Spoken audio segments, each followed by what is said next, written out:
எப்படி என்பது குறித்து கைதானவர்களை நடித்து காட்ட வைத்து விசாரணை நடத்த டெல்லி போலீசார் நடவடிக்கை மேற்கொண்டு உள்ளனர்.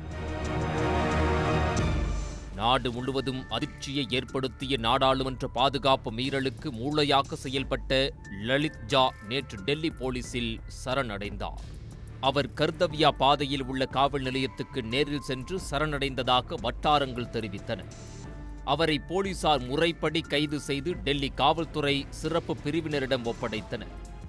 கொல்கத்தாவைச் சேர்ந்த ஆசிரியர் கிட்டத்தட்ட 2 நாட்கள் தப்பி ஓடிய பின்னர் டெல்லியில் கைது செய்யப்பட்டு உள்ளார்.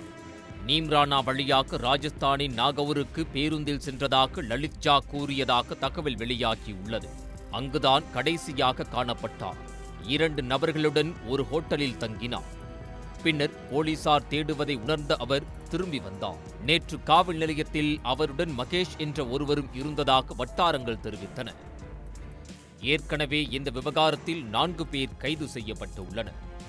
அவர்களில் சாகர் மற்றும் மனோரஞ்சன் ஆகிய இருவர் புகைக்குப்பிகளை நாடாளுமன்றத்துக்குள் கடத்தி மக்களவைக்குள் ஊடுருவினர்.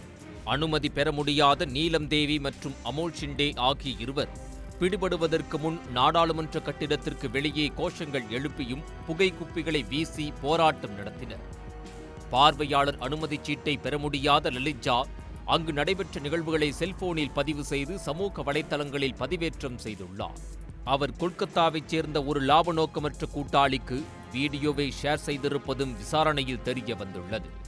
வளர்ந்து வரும் வேலையின்மை, விவசாயிகளின் அவலநிலை மற்றும் மணிப்பூரில் உள்ள நிலைமையை முன்னிலைப்படுத்துவதற்காக இதற்கு முன்பு இல்லாதபடி புகைக்குப்பைகளை வீசி தங்களது எதிர்ப்பை வெளிப்படுத்தியிருப்பதாக புலனாய்வாளர்கள் தெரிவித்தனர்.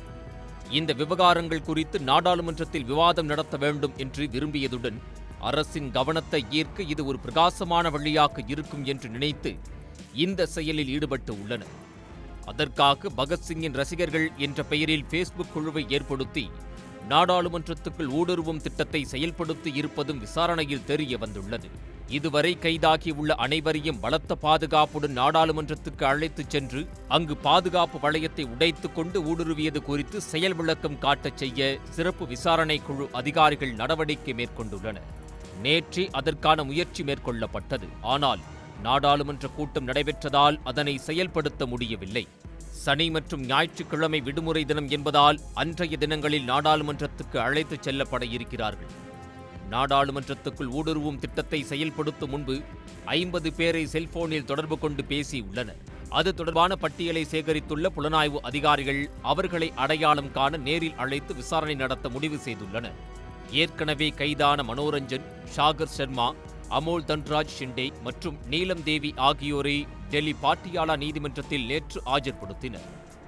அப்போது மைசூர் முதல் டெல்லி வரை நடைபெற்ற சதித்திட்டத்தின் பின்னணி குறித்து அறிய அவர்களை காவலில் எடுக்க போலீசார் மனு செய்தனர். அதன் பேரில் 4 பேரையும் 7 நாட்கள் போலீஸ் காவலில் விசாரிக்க நீதிபதி ஹர்தீப் கவுர் அனுமதியளித்து உத்தரவிட்டார். நாடாளுமன்றத்துக்குள்ளேயும் வெளியேயும் வண்ண புகைக்குப்பிகளை மறைத்து வைத்து வீச தேவையான காலணிகளை லக்னோவிலும் புகைக்குப்பிகளை மகாராஷ்டிராவிலும் வாங்கியதாக நீதிமன்றத்தில் போலீஸ் தரப்பில் தெரிவிக்கப்பட்டுள்ளது. எனவே மைசூர், லக்னோ மற்றும் மும்பைக்கு அழைத்துச் சென்று விசாரணை நடத்தவும் டெல்லி சிறப்பு பிரிவு போலீசார் நடவடிக்கை மேற்கொண்டு உள்ளனர். உடனுக்குடன் செய்திகளை தெரிந்து கொள்ள சன் நியூஸ் பெல் ஐகானை கிளிக் பண்ணுங்க.